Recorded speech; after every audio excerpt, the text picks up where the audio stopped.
right now inside your organization. Highly paid, highly intelligent leaders are making decisions in a biological state that makes elite performance impossible. And nobody is talking about it. You see it every day. Meetings that drag, decisions that stall, tension that spreads, execution that slows quarter after quarter. Nobody's calling it what it really is. They call it complexity. They call it market pressure. They call it communication issues. But it's a capacity gap. Here's what's happening. Under chronic stress, the brain literally loses access to its highest functions. Judgment weakens, strategic thinking narrows, emotional control slips, risk perception distorts.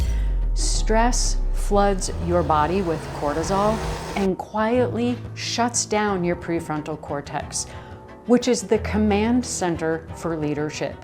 So your smartest people start performing like average ones.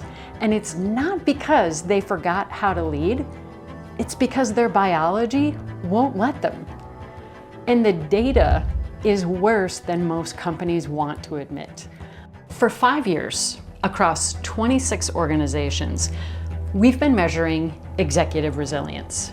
And no level is truly resilient.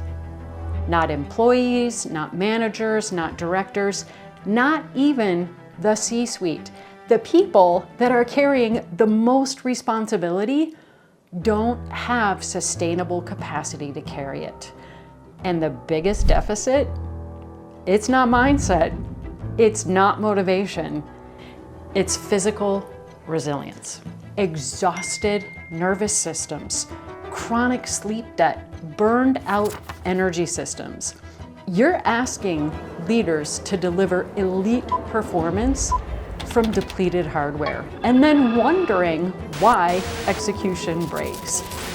And so many companies try to fix this the only way they know how.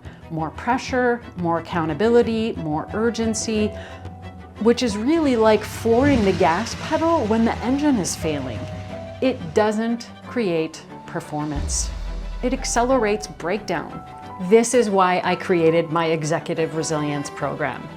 It's physiological performance engineering for leaders that are under extreme stress and pressure. We diagnose how your leaders actually function under stress. We rebuild the biological foundation of performance. We recalibrate quarterly, and we coach individually because no two executives respond to stress or break down the same way. And the result? Clear thinking when the stakes are high, calm under pressure, faster execution, sustainable energy, predictable leadership performance. If your organization is seeing burnout, decision volatility, friction at the top, or strategy that just never fully lands, you likely don't have a leadership problem. You have a resiliency problem. And resiliency is trainable. You don't need tougher leaders. You need resilient ones.